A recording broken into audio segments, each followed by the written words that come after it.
Hi guys, welcome back to the channel. This is my third time filming this intro because I keep talking and I keep making it really long. So we are going to, what?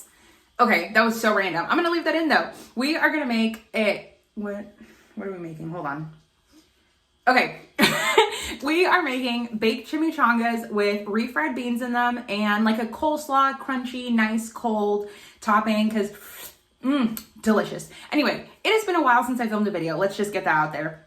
It has. You guys know I have a small business and I've just been incredibly busy with that. And it's just been nice to like create things, but create things that I don't have to kind of come up with, if that makes any sense. For those of you guys that don't know, I'll post it right here. I make cakes, cupcakes, cookies, desserts, sweets, treats, you know, whatnot. But yeah, it's just so cool to take like an inspiration that someone sends me of like, hey, I would like something, you know, sometimes people will just throw words at me and they're like, okay, I want Cinderella. But like if Cinderella meant like Ariel or, you know, just something like super cool. Anyway, so I've been really busy with that. But also guys, thank you guys for getting me to over 3,000 subscribers. Like you guys have no idea how much that genuinely means to me. When I had 5 subscribers, I was like, that's right. 5 people fuck with my content. Like, that's great. They love it. And then I reached 100. And then I'm like, okay, that's like more family than I have. So like, these have to be other people. Then I reached 1,000. That's way more people than I will ever know. And then I'm like, 3,000? Like, we're here? Like, Anyway, I just want to say thanks. Like, I don't want to cry, but like, it means a lot to me. It's just so cool to think that like something I just started as like a hobby just for fun has now become my job. It's just incredible. And like I've said this time and time again, like probably not during my intros, but like while I'm filming, if you guys want to start a channel, I do not, and I've said this time and time again, and I will continue to say it. If you want to start a YouTube channel, you want to start a website, you want to start a business, whatever it is, just go for it because the market can be saturated. Trust me, trust me, trust me. Like I said, I have a small baking business. There's a million other bakers out there. There's a million people who love to make things who, you know, like, think about it, right? Take 2 things, Lowe's and Home Depot. They're the same exact store. They both sell things. People go to both of them or people go to one or the other. There's a million store. Take Ace Hardware. Like, I don't know why I'm just bringing up tools, but like, those are the easiest store, or Sephora and Ulta or Walmart, Target, like, you know, grocery stores, there's a million of them, but people still have their favorites that they go to, and people are still looking for new ones. Every time a new type of store comes, I want to go check it out, whether I have interest in it or not, just because it's new. Anyway, thank you guys for 3,000 subscribers. Thank you for 3,000 for 3,000 subscribers, and thank you for allowing me to make food and you guys just watch and you guys listen to me ramble and talk, and that's it. Some of you guys watch me on your TV, some of you guys watch me on your computer, your phone, your iPad, tablet. Some of you guys just play my videos because you guys support me and I love you guys. Okay, let's get into it. We're gonna start with the beans first. I'm gonna start as Roman is playing Candy Crush no, it's not Candy Crush, that's Fruit Ninja in the back. We're gonna use a can of pinto beans for the refried beans. Of course, pinto beans are very, very traditional. Now, if you don't have pinto beans, do you need to have pinto beans for this recipe? Absolutely not. You can use black beans, kidney beans, red beans, pink beans, orange, yellow, black, white, like whatever you have. I'm gonna add the liquid. Now, you're gonna see why in a bit. Now remember, if you feel, okay, I'm saying too many things at once. I'm trying to tell you guys like 12 different stories at one time. So I'm gonna add the liquid. Now, pinto bean liquid specifically, that's really the only bean I can think of. Maybe kidney beans as well. They're just a lot more, if you've ever felt like slimy lunch meat, that is what I feel like the juice from pinto beans. I know I'm not making it sound attractive whatsoever, but I feel like black beans, whenever I've got them, they're just nice and like liquidy and it looks good. This looks like slime, like syrup, but it's all of the proteins and mushiness from the bean. Anyway, I'm gonna use pinto beans for our refried beans, and refried beans essentially, without having to like go into like depth about it. And I know, Mom, you're gonna tell me, you need to do your nails. They look like ass. But, what was I gonna say?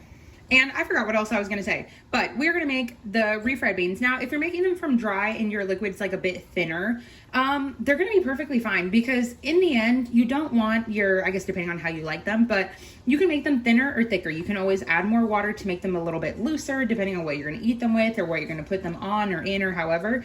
And you can make them thicker and just not have any juice, but it's gonna be like a thick paste. But it really doesn't matter because it's however you want to eat it. So we're gonna add some seasoning. I'm gonna go in with about a quarter teaspoon of some black pepper. Now, of course, you can obviously buy refried beans already done and completely skip this step, or you can buy some that are pre-seasoned or buy like chili beans.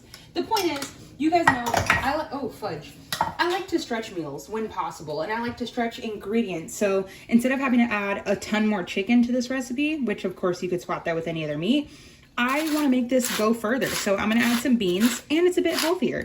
More protein and fiber and all that good stuff. This is just a little bit of salt. And of course, you want to not season overly aggressive with the salt because of course my beans do not say low sodium anywhere.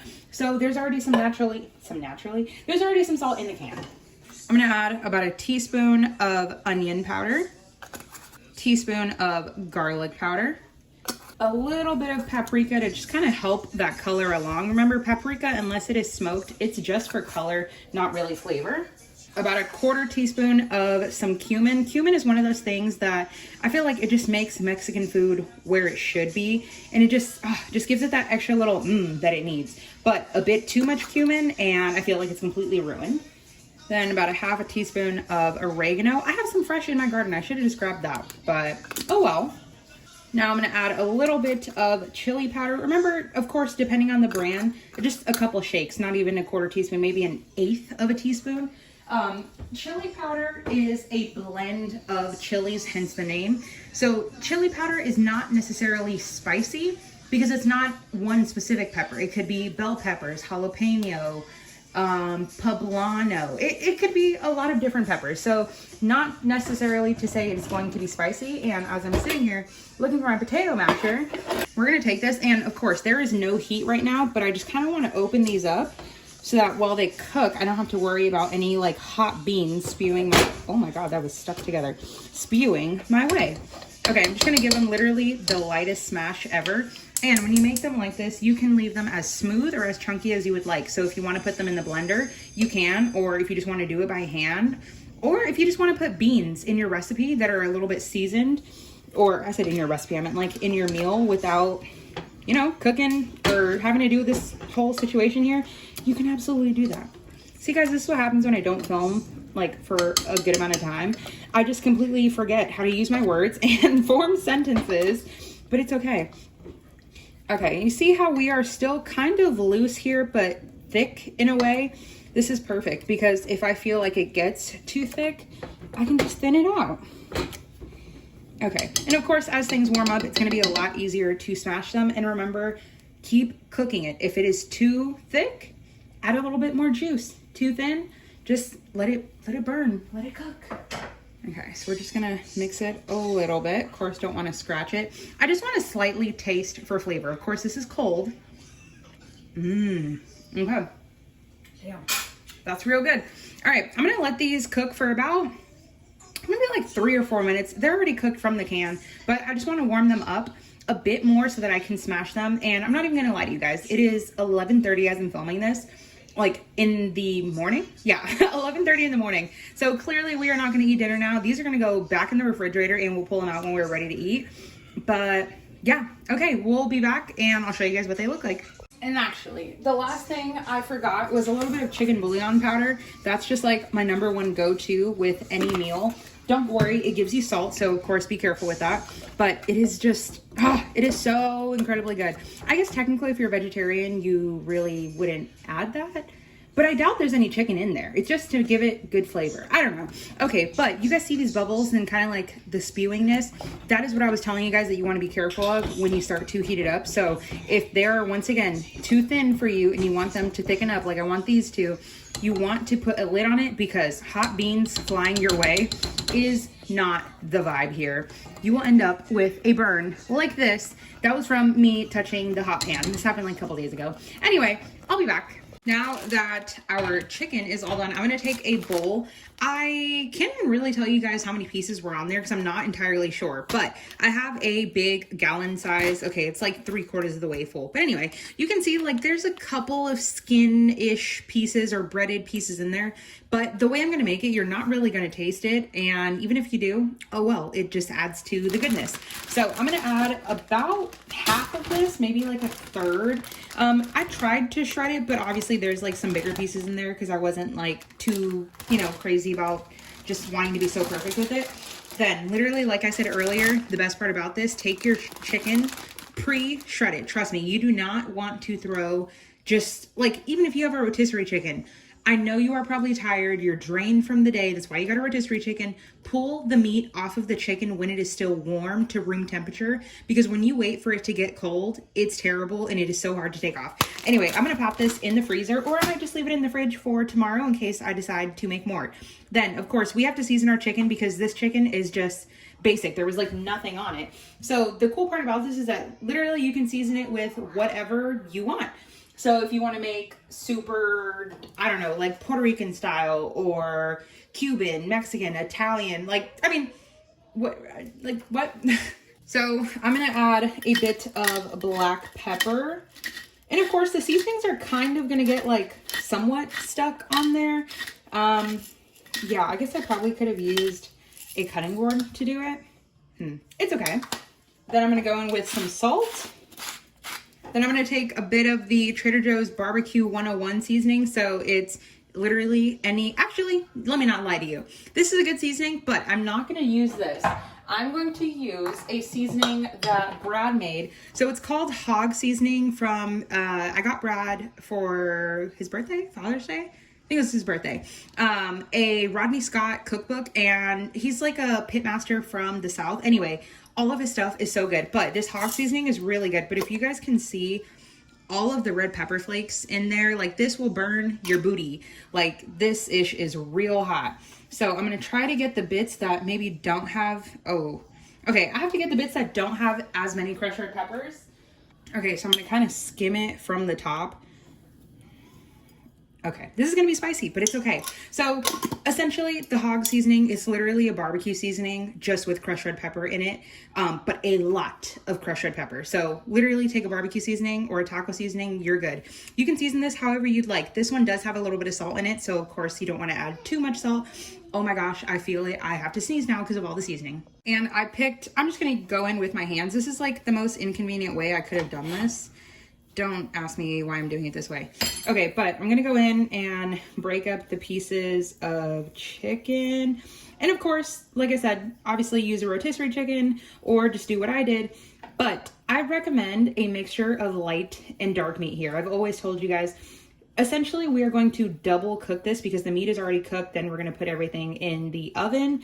And you don't want it to, for one, overcook, but then also, just white meat in general is just dry. Now, the way I make chicken breast, and I'm not just saying that because like, oh my God, I'm such an amazing cook or anything like that. I've never made a dry chicken breast. It just has never happened to me. But I think it's because I'm very like vigilant when it comes down to just making sure, hey, look, I'm timing everything. I'm looking for like colors and whatnot. And by colors, I mean, you know, I'm just making sure it's not pink in the middle. And I make sure when the meat comes out, I give it enough time to rest and whatnot. But anyway, so a mixture of light and dark here, I just feel like is perfect. Now, of course, you could use all dark or all light. But yeah, whatever your personal preference is, I guess is what's going to be best. Okay, I'm going to continue shredding this and then I'll come back. All right, so I have my sheet pan. Instead of using aluminum foil or parchment paper or anything like that, all those things are just kind of expensive. We're not even kind of, I mean, shit, they are really expensive. So this is a silicone mat. You can get them off Amazon. My grandma actually got these for me at Costco, I believe. And I know that they also sell them at Walmart.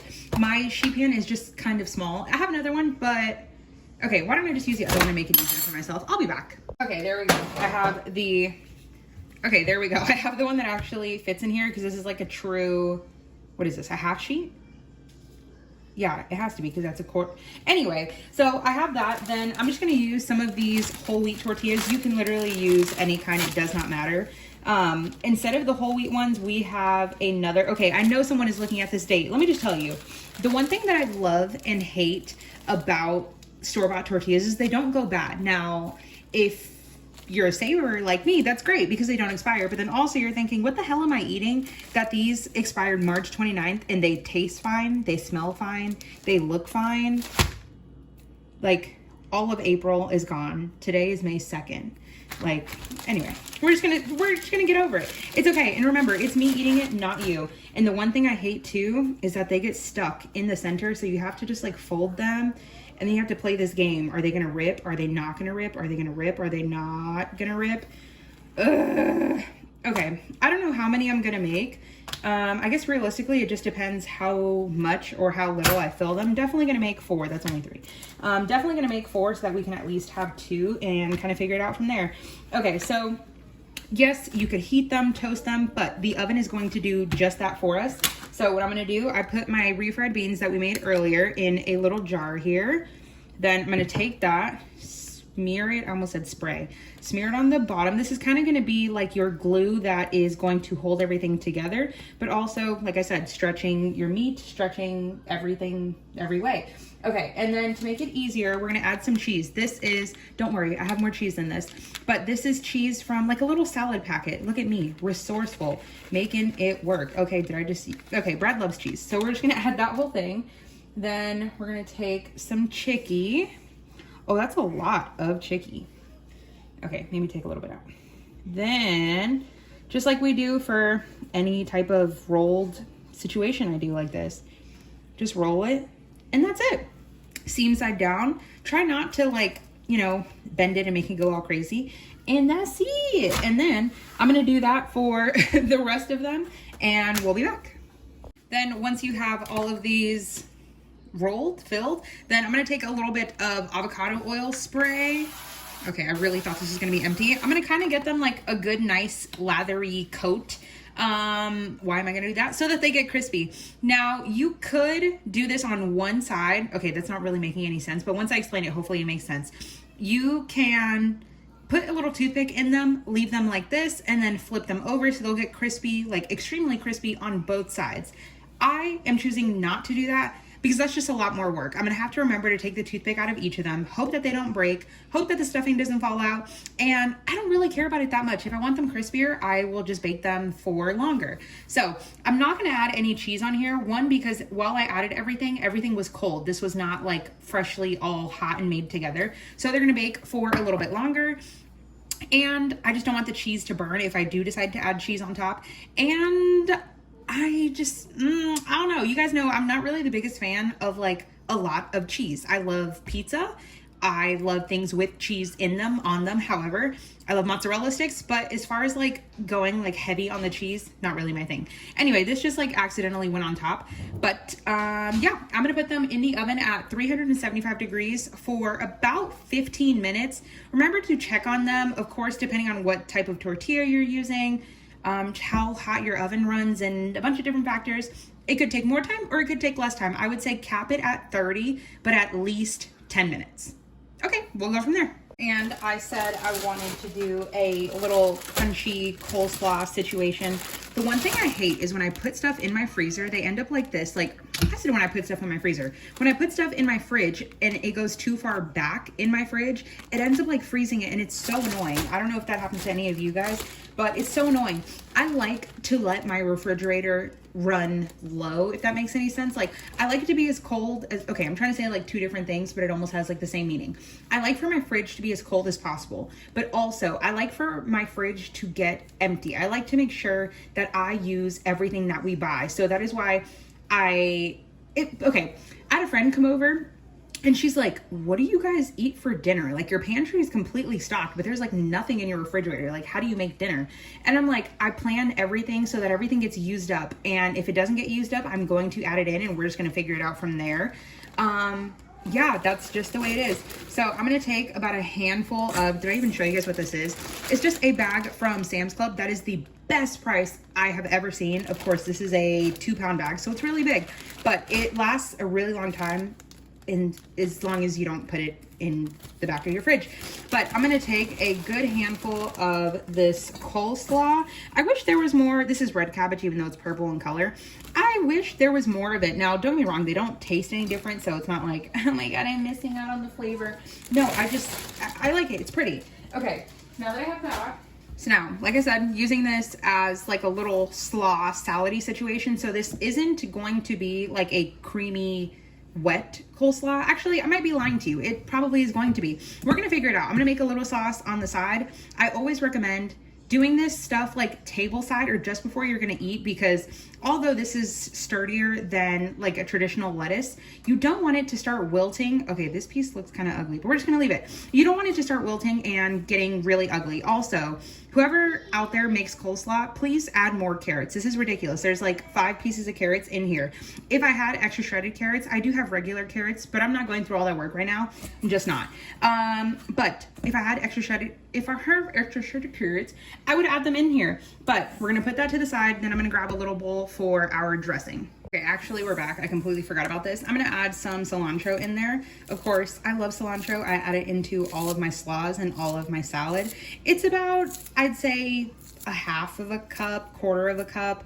I just go based off your preference. I really love cilantro, and no, I'm not getting out a cutting board to chop that up. We're just gonna add it in. Boom. Okay, now, once again, back to our dressing. I'm gonna add about a quarter of a cup of some olive oil here. I'm gonna add about a quarter of a teaspoon of some salt. About the same of some black pepper. The juice of, oh my goodness, I'm gonna have to grab my squeezer. The juice of 1 whole lime. You can add the zest if you would like, but it's just gonna take more time. So juice of 1 lime. If you don't have a lime, you can use a lemon. You can use the bottled stuff. If it's for like baking or adding it into something that it's not really gonna be like eaten straight up, then I feel like the bottled stuff is okay. But if you're gonna eat it like raw or fresh or however you want to say that, I definitely recommend just fresh. But like I said, whatever floats your boat. Okay, I think that's pretty good. I'm gonna add, no, okay, one lime is good. Then to bring this together and emulsify it, I'm gonna add why can't I talk? Emulsification is basically just mixing it so that everything is cohesive, so you don't have a separation. And of course, natural things separate, so you will have oil on top and your vinegar and all of everything else basically on the bottom. All you have to do is give it a shake and it will come together. So that's why you guys will see, I can't really tilt it sideways that much because it's not really doing anything, but you can see the oil's on top. But I'm going to add, this is the sweet and spicy honey. So I would do either this or yellow mustard or Dijon or really any mustard that you have and like. And if anything, you can just add a little bit of honey to sweeten it. I'm gonna do about a teaspoon. Now, I don't want you guys to freak out and we're gonna mix this. Okay, that's kind of loud. I'll do that off camera. But I do not like mustard. You guys know that I've talked about it 1,000,001 times, but I have about 6 or 7 different kinds and bottles of mustard because it's really good in things. Now, as far as like on a hot dog, am I gonna add that? Absolutely not. But it just works with salad dressings and all that kind of stuff. Now, if you want to emulsify it better, I don't really care if it's separated or not because it's going to mix and taste really good. But you can either do this in a food processor, blender, mixer, whatever, or just whisk it very well like I'm gonna do.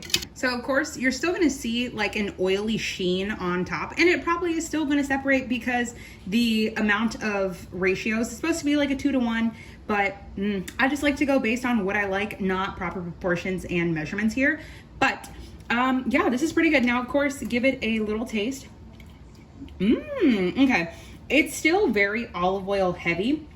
I'm gonna add a bit more seasoning in here, but other than that, we are pretty much good to go. I think I'm gonna add a bit more mustard. Yeah, a bit more mustard, and maybe, what else am I gonna add? Hold on, let's figure this out together.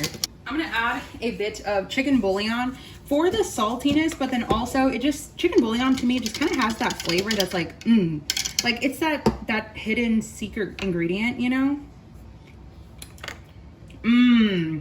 Oh my God. Yeah, that was it. Wow. Okay, that's it. We're then just gonna give this a mix. Okay, I think that's pretty good. I'm pretty sure we're gonna eat all of this. If not, there will be a tiny bit left over to the point where I can mix it with something, and if it ends up being soggy, which it probably might, but I won't be able to notice it if it's mixed with a fresh batch. So we are going to mix this up, and it made like a third of a cup of dressing sauce situation. Okay, let me just taste it one more time. Okay, I think that's pretty good. I'm just gonna add it all in there. I don't wanna overdress it, but then also, I don't know, it's kind of like a side salad, but then also something just crunchy and fresh to have with the rest of everything else. And that's pretty good. Okay, let's see how it tastes together. Okay. I think it probably could have had maybe a bit of apple cider vinegar, but other than that, I think it's perfect. I'm gonna scrape the like very last bits out of this. Oh, give me my cilantro. Okay, and I think we are good. Now, everything just came out of the oven. And of course, the tortillas we used were already like naturally brown, but this is good. They got crispy on the edges, but if I flip it over, you can see that the bottom got a lot, you can't see that. Ow, ow, it's so hot. Okay, now you can. So you can see that the bottom got a lot crispier. So like I said, we could have flipped them over and they could have been like that on the top as well, but I don't want to feel like I'm eating croutons, so I think we're just good here. Then we will finally plate it up. And of course, for the thumbnail wise, it would have looked a lot cuter if I would have put cheese on top, but I didn't. Yes, we are going to use paper plates because dishes, not gonna be a thing. And my paper plate is kind of small, but we're gonna take that sauce, make sure we toss it around so we can get all of that nice coating from the bottom. And look at that. I mean, it's colorful, it's bright, it's gonna be delicious. Then I completely forgot the last step, just a bit of sour cream, more like a lot of it, and that's it.